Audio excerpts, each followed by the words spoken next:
I'm Spider-Man, I'm Spider-Man. I do whatever a spider can. I swing the walls and swing around. I swing all over the goddamn town. I am not fucking Spider-Man. Yeah! Amazing Spider-Man 2. So, I had to draw this for the intro just because I thought it was funny. Looking at my amazing art skills. I actually don't think that's that bad. Yeah, Amazing Spider-Man 2. I'm gonna keep this review short, probably not extremely long. We got a review for this one on the pipeline coming up in a day or two, hopefully. So, Mark, if you see this, get it up. Actually, this is really only as a little like appetizer for the actual review. In case that's not up in a day or two, I'll probably have this up. So yeah, Amazing Spider-Man 2. We just got back last night or the night before. But this is still. I mean, it's early for me. It's noon, but I only just got out of bed. I got in bed late last night. Um, yeah, we saw the midnight screening for on Thursday. Um, General thought, I liked it. Oh, there will be some spoilers in this review. There's not going to be a lot because we did mostly spoiler review in the first one.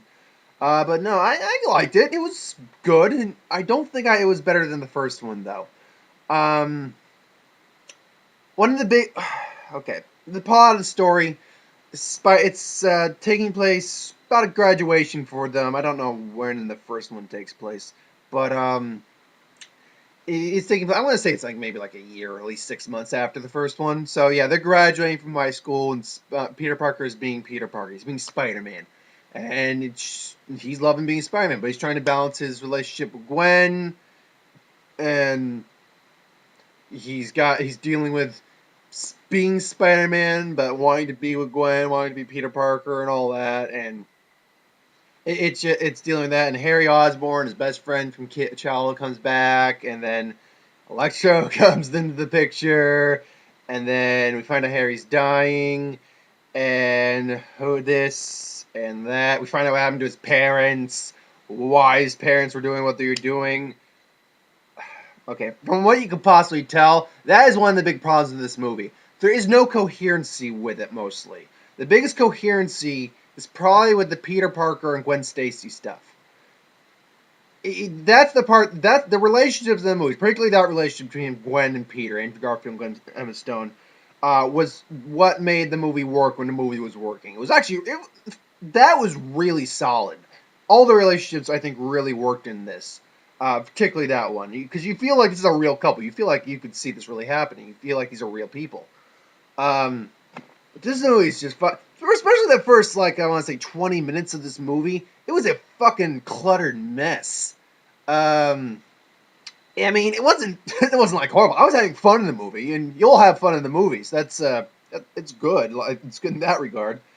But like they were rushing like the plot points in the first one. Well, we get introduced to the Rhino in the first 20 minutes. Okay, we get introduced to the Rhino in the first like no, okay, not including the flashback, which is the actual first 5 minutes of the movie, which that could have been cut and replaced with something else. Actually, that could have been cut, and we could have had a lot more like character development, or they could have actually shot like a. There's no post credit scene for this movie. Spoiler alert. They could have shot like maybe a little snippet of a post credit scene or something. We didn't need to know what happened to his parents in a full 5 to 7 minute flashback. That was kind of meh.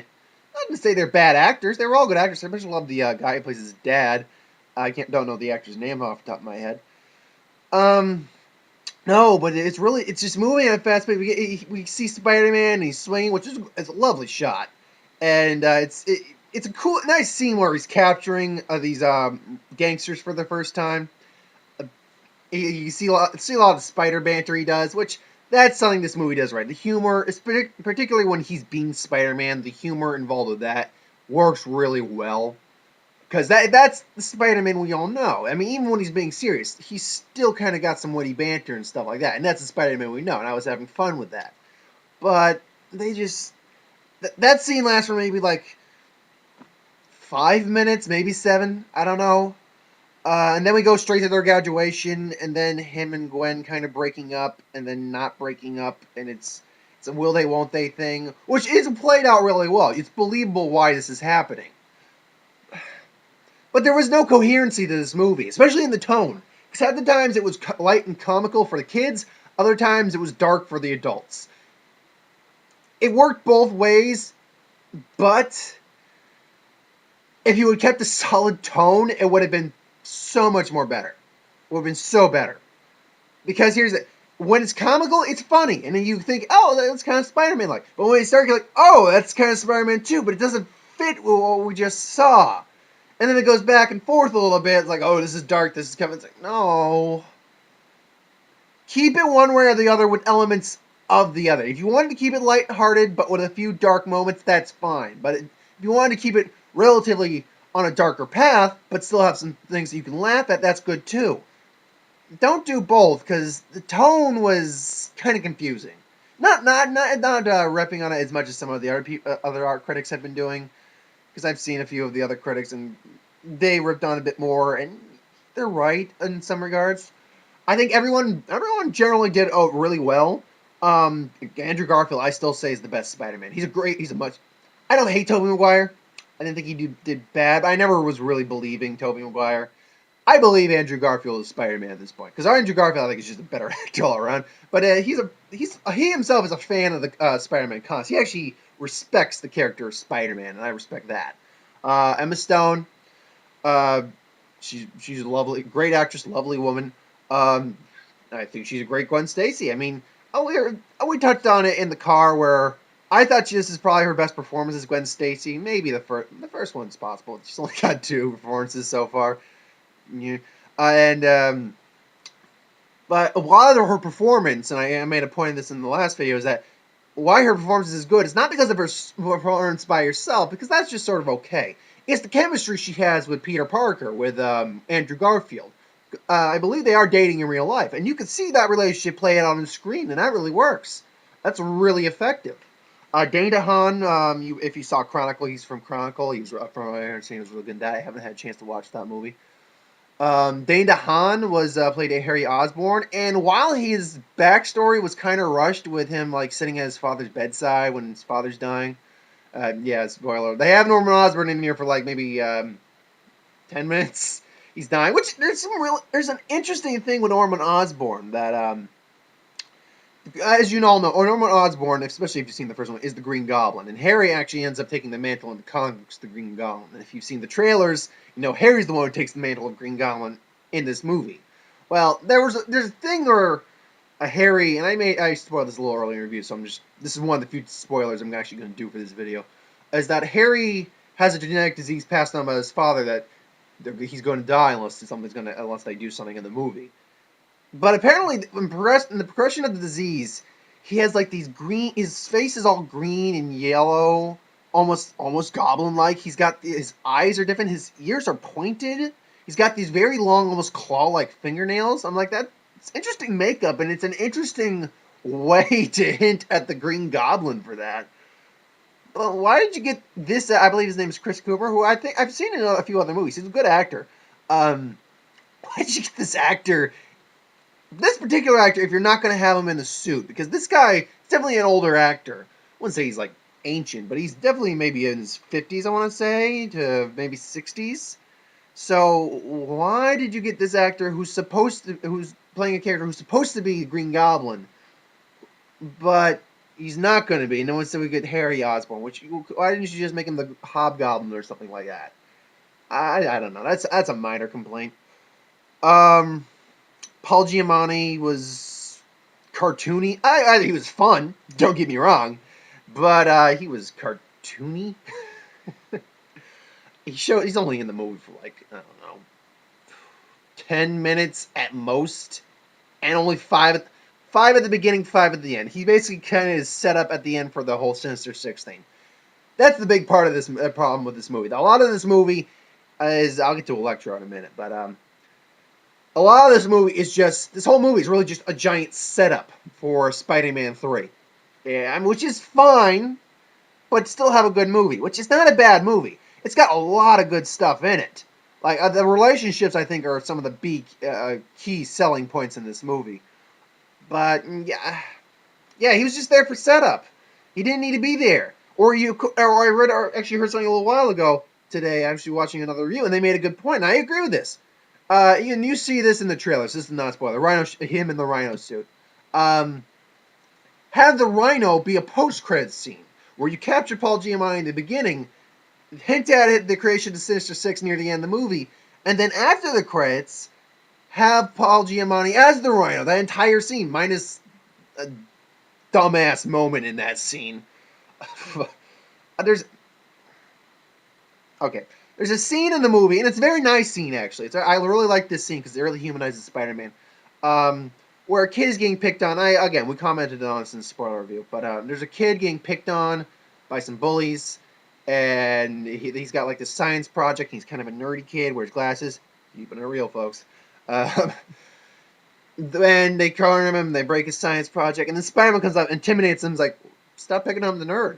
And it's like, "Yeah, okay, stop picking on the kid." And then he has a nice, really human moment with the kid's like, "Did you make this? It's really cool." And he like puts it back together with his webbing. It's like, "Oh, did you make this? Is like a solar wind panel, man. Yeah, this is really cool, man. Hey, let me walk you home, dude. What's your name, Billy? I'm Spider-Man, Billy." Like that was actually really nice. I like that. Then this dumbass kid at the end, when the Rhino is tearing out the place in the Rhino suit, with massive cannons on his arm, by the way, um, comes up and steps in front of him in a Spider-Man set, and his mother just wants to save him. And the cops pulling her, or keeping her back. Like, "Don't go around this. Let her go get her fucking kid, because this kid's being a dumbass." The Rhino's even just like, "You're kidding, right? Oh, look, it's Spider-Man. Ooh." Oh, his accent was hilarious. And then Spider-Man actually shows up behind and is like, "Hey, thanks for holding my fort for me, little man." And then he goes and attacks the Rhino, and that's the end of the movie. Which is a cool end, kind of, but, yeah, forgive me if my hair's a little out of there. I only just got up a little while ago, so I still got bedhead. But no, I don't know. I liked the movie, and Electro was cool. Jamie Foxx was actually pretty cool when he was being Electro. Max Dillon, the character he is before he becomes Electro, was kind of a very sad and uncomfortable character to watch because he's very this lonely nobody who nobody knows. Nobody even knows that. He meets Gwen in an elevator for a little bit. They have a little minor conversation. She says, "Bye, Max," and she's like, "She remembered my name." I'm like, "She just met you. She just told you. You just told her her name. Of course she's gonna remember your name." Oh my God, you're a sad person. I feel so bad for you. And you kind of do that up until he really becomes Electro. Like, really becomes like, not the scene in the Times Square, which is really good. The Times Square scene is really good. Like, the first confrontation between them. Because even then, at the beginning conversation, like, is she going to talk him out of it? Of course he's not, because you know you've seen the trailer. He's going to be a villain. But he's like, at first you think he's actually going to convince him to talk him out of it, and you're like, okay, no. And then dumbass people get involved, and then shit goes down. Oh God! People in this movie, non-superhero movie, non-main character people, are fucking morons in this movie. That's just it. They're not getting out of the way when they need to get out of the way, folks. Um, no, the music's pretty good. A few complaints there. Again, we went into more detail about that. Yeah, that's all I really got to say on this. This is going to be a short review, so I'm just going to keep it as is. So, my final thoughts on it. Um, I like it. Go see it. I don't think it's as bad as some people are making it to be. It is cluttered. It is rushed at some points. But the relationships between Harry and Peter, Gwen and Peter, Gwen and Aunt May, there's a really good scene. There's a really sweet piece of acting between him and his aunt. I can't remember the actor's name, but just a beautiful, heartfelt human moment between the two of them. And you're like, I really feel for these people right now. So that was really great. Yeah, the relations, the action pieces are really good. The effects, for the most part, are great. A few cartoony effects aside, their effects are great. Action's pretty top notch. And they actually go into a bit of science in this. They actually explain some things, like how he's able to fight Electro the second time around. That was actually pretty decently explained. Um, Talking about electricity and all that, it was a really fun, interesting time, and it's fun. That's the biggest part. It's a fun time. Now, there are going to be people who don't like this movie. I completely understand that. I completely respect your opinion. I like the movie. Now, is it my favorite Spider-Man? No, I'm still going to say The Amazing Spider-Man is probably my favorite Spider-Man. With Spider-Man 2 following, the original Spider-Man 2 following shortly after. This is probably my third favorite Spider-Man movie, and I don't hate this movie. It's just got some issues. So on the whole, I'm giving this about a 7 out of 10, maybe a 7.5 out of 10. It's not bad. I think the first one's better. Yeah, hopefully our spoiler review will be up a little later. So, thanks for watching. We'll see you for the next one.